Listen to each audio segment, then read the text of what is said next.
Alors ça y est, le soir tu dois être déjà dans ton petit jardin à récupérer tes premières tomates, ou peut-être que tu es déjà en pleine récolte, et souvent voilà, c'est le moment où on est content, on est fier. C'est super gratifiant de récupérer sa propre production, et surtout si tu en récupères un petit peu tous les soirs.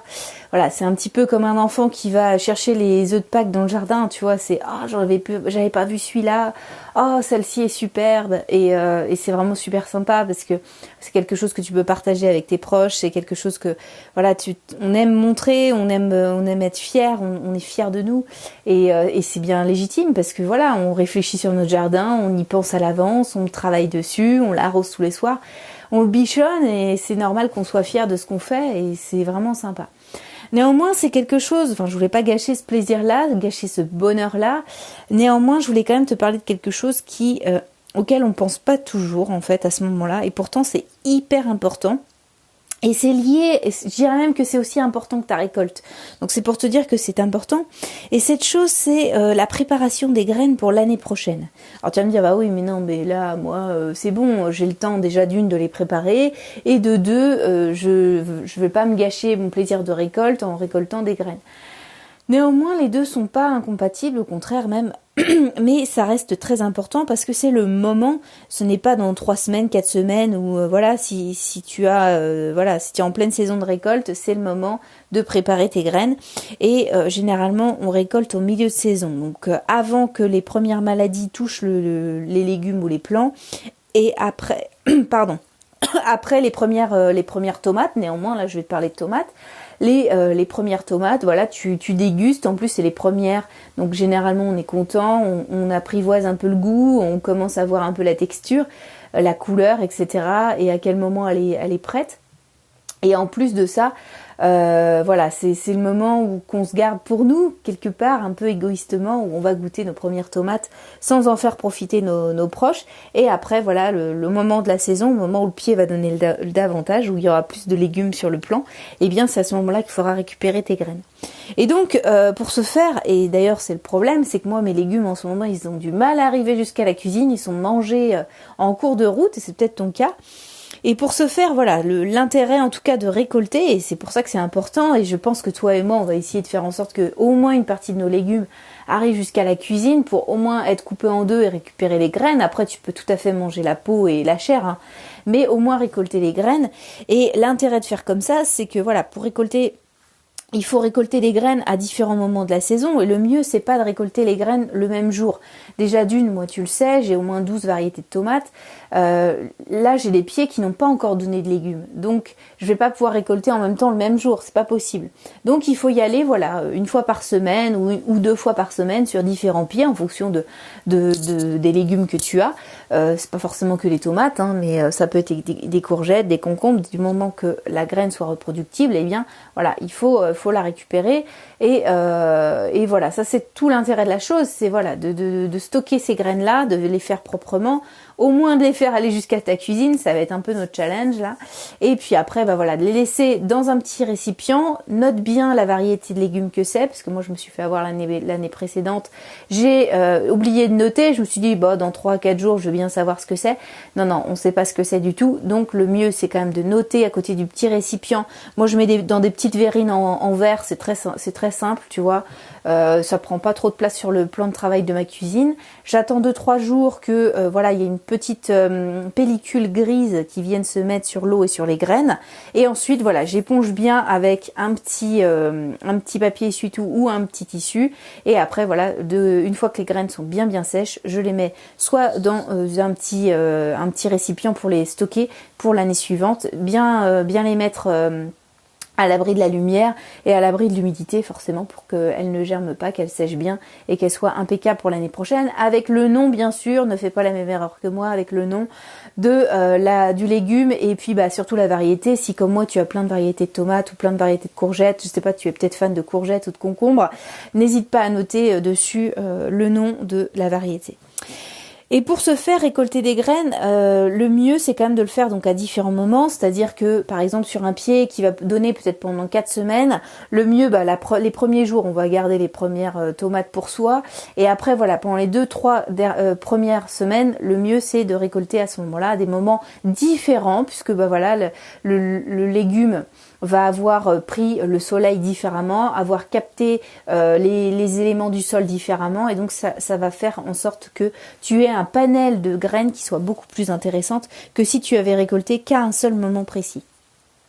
Et le plus important, et pour maximiser ses chances d'avoir des plants, et je dirais même pour profiter de ça, pour profiter de ces éléments-là, du fait que ton plant s'est adapté à ta terre, parce que c'est ça qui est le plus important. C'est que ton plant, en fait, quand il a été mis dans ton jardin, il s'est adapté à ta météo, il s'est adapté à ton sol, il s'est adapté à ton mode de vie, il s'est adapté à ta façon de l'appréhender, de cultiver, de récolter, etc. Et donc, ce savoir-faire, en fait, ce savoir que tu lui as transmis indirectement, puisque voilà, tu l'as planté à ce moment-là, cet endroit-là, avec cette météo-là, avec cette région-là, avec cet endroit-là. Et donc, tout ça fait que ton plant, il a appris quelque chose. Il a comme un savoir-faire, comme tu dirais, pour un être humain, mais c'est un peu un savoir-faire, c'est-à-dire qu'il a su s'adapter correctement, il a donné des légumes. Donc ça, c'est hyper important parce que ton plant a appris quelque chose. Et ce savoir-faire, si je peux dire, savoir-être, on peut le transmettre aux générations futures, et justement via des fruits, enfin via les fruits, via les tomates par exemple. Pour un pied de tomate qui se sera adapté dans ton jardin, eh bien il va donner des fruits qui seront adaptés, et donc sa génération future, c'est-à-dire que les plants que tu vas faire avec les petites graines de tomates que tu vas récolter, va s'adapter encore mieux les années suivantes, et encore mieux au fur et à mesure des années, ce qui fait que tu vas avoir une batterie de graines qui va s'adapter, et des plants qui seront hyper adaptés à ta météo, à ton sol, à ton mode de vie. Donc ça veut dire que ça sera des plants qui seront beaucoup plus résistants par rapport à ce que tu leur imposeras. Par exemple, si tu es dans une zone qui a beaucoup de gelée, eh bien, ça sera des plants qui seront beaucoup plus forts, puisque le sol aura mis plus de temps à se réchauffer que par exemple une région qui est située dans un endroit bien plus ensoleillé. Et paradoxalement, c'est pareil pour les gens qui sont dans des régions qui sont beaucoup plus ensoleillées, beaucoup plus arides. Tu auras peut-être arrosé moins que quelqu'un d'autre qui habite dans une autre région, et donc finalement, ton plant se sera adapté à ce manque d'eau, se sera réadapté, et justement les générations suivantes sauront indirectement via les graines qu'il aura peu d'eau, et que il va falloir trouver rapidement de l'eau, et donc ton plant sera beaucoup plus résistant. Pareil pour d'autres ravageurs, par exemple si un plant est mangé rapidement par un ravageur, il se sera adapté, il aura quand même réussi à survivre et à récupérer, à donner des légumes.